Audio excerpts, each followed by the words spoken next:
Alors, au plan national, j'ai envie de dire, on a eu, depuis le départ de la législature, le contre-la-montre, on a eu les étapes de plaine, et on va attaquer les étapes de montagne.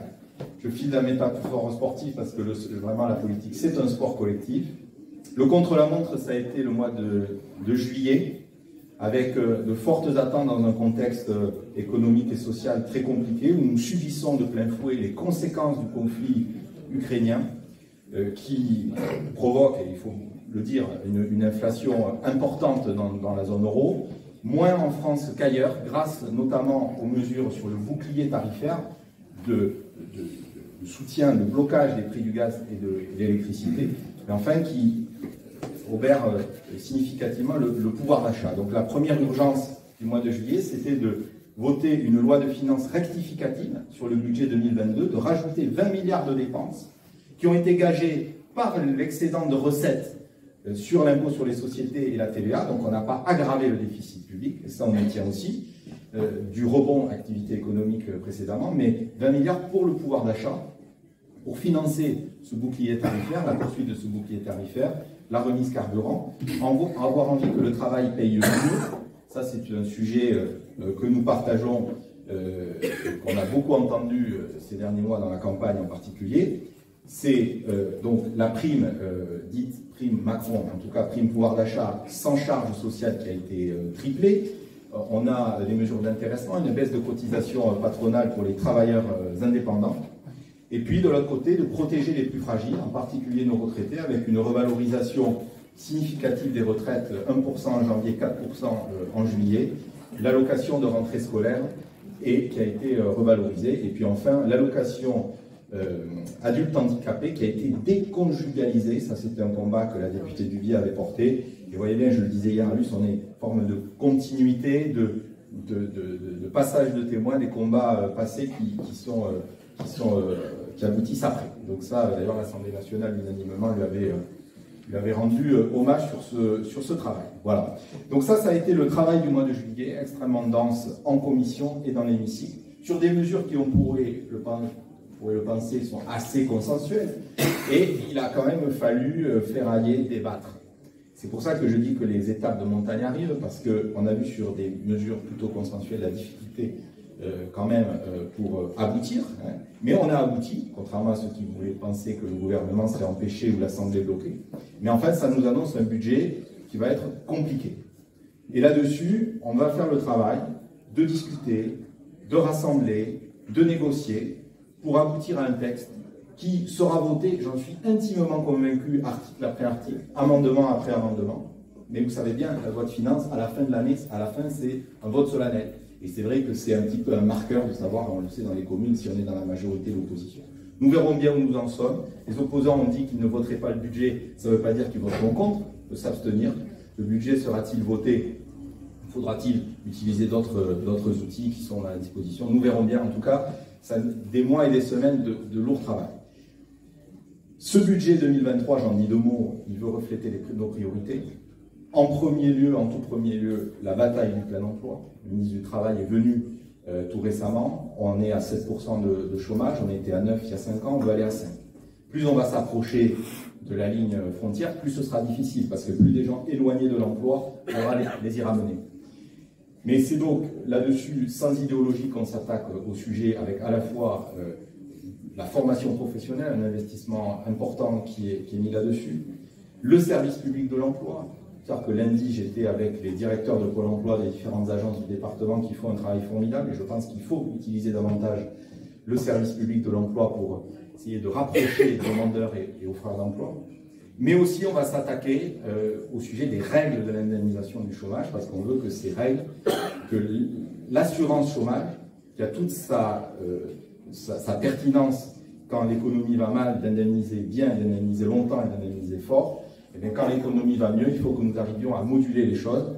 Ce ne sera pas sur l'indemnité, ça a été dit, ce sera sur les règles notamment sur la durée et sur le temps d'ouverture des droits. Donc ça, c'est un premier bloc que nous travaillons.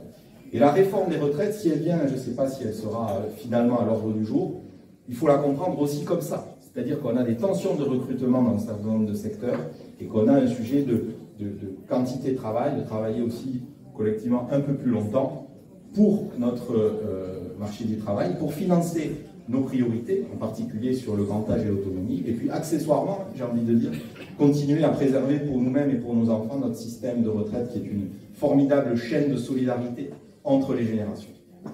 Ensuite, ce budget sera écologique. La transition écologique, c'est plus une question d'idées, c'est une question de réalité, et la politique, ça s'appuie sur des réalités, pour accompagner les secteurs dans la transition. On ne le fera pas de manière brutale, mais on n'expliquera pas non plus que la solution, ce sera de continuer toujours comme avant. Voilà. Et en particulier nos agriculteurs, comme souvent sur ce sujet, comme sur les autres, ils sont souvent en première ligne sur ces sujets.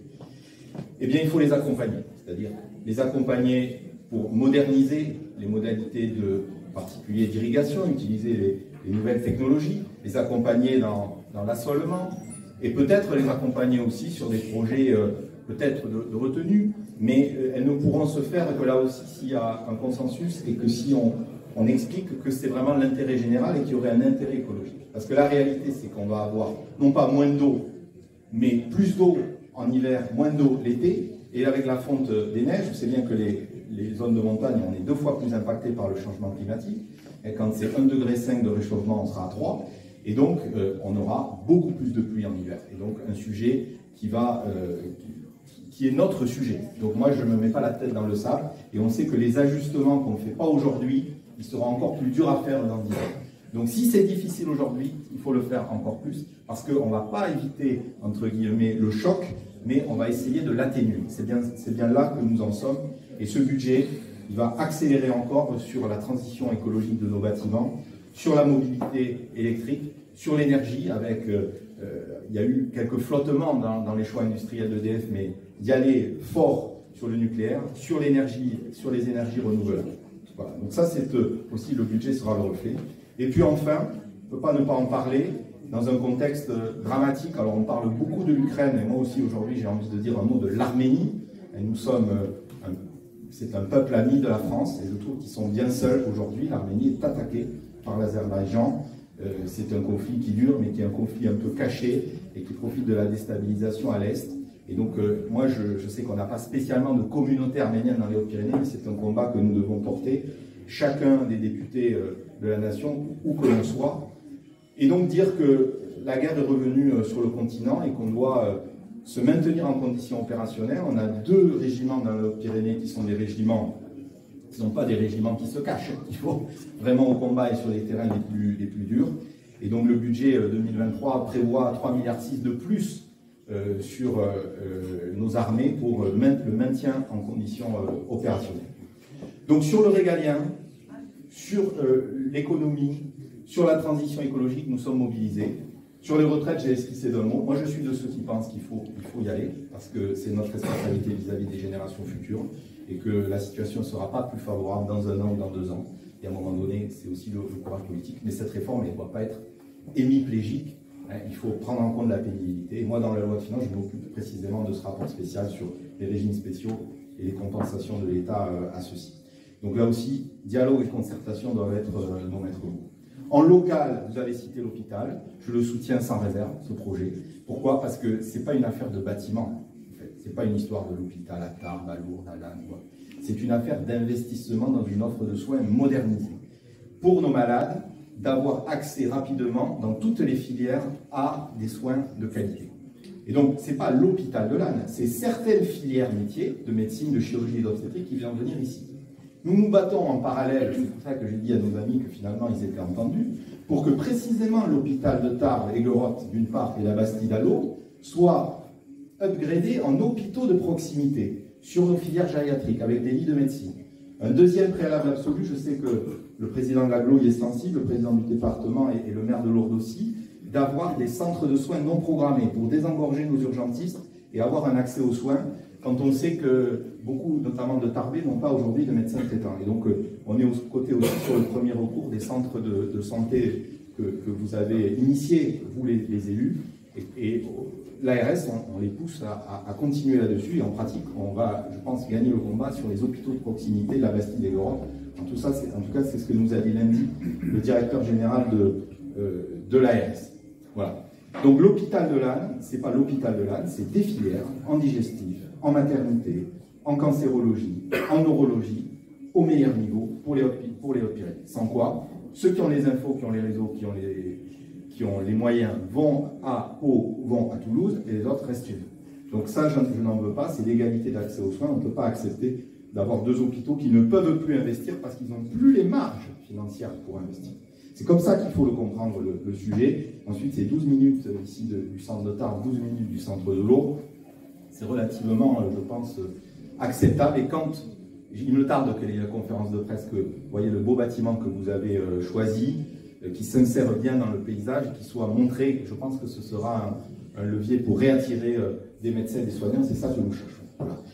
Ensuite, les agriculteurs, j'en ai dit un mot, on les a accompagnés beaucoup sur l'élevage, en particulier de plaine et de montagne, avec les prédations. Le plan Lourdes, au-delà toute l'attractivité économique, là aussi le préfet et le maire sont extrêmement mobilisés. Moi, j'y mettrai aussi tout mon poids pour que les projets se concrétisent rapidement. Et puis enfin, je finis par là, la vie démocratique, c'est un peu ce qu'on fait aujourd'hui. La vie démocratique, c'est pas, on est tous d'accord sur tout bas, c'est le débat fructueux, et plus on est confronté à des gens qui ne pensent pas comme nous, plus on avance. Et moi, bon, je regrette, vous savez que Jean-Bernard Saint-Pastus n'est pas gagné, évidemment, la première circonscription. La victoire de Sylvie Ferrer, c'est aussi un signal, une alerte et une réalité de ce que pense une grande partie de la population des Hautes-Pyrénées, dans cette circonscription aussi. Et donc, finalement, moi, j'écoute et j'entends ce qu'elle dit comme le porte-parole de ce qu'une grande partie des citoyens pensent. Donc, il faut absolument le prendre en compte, et en même temps, de nous organiser et d'être fiers de nos valeurs.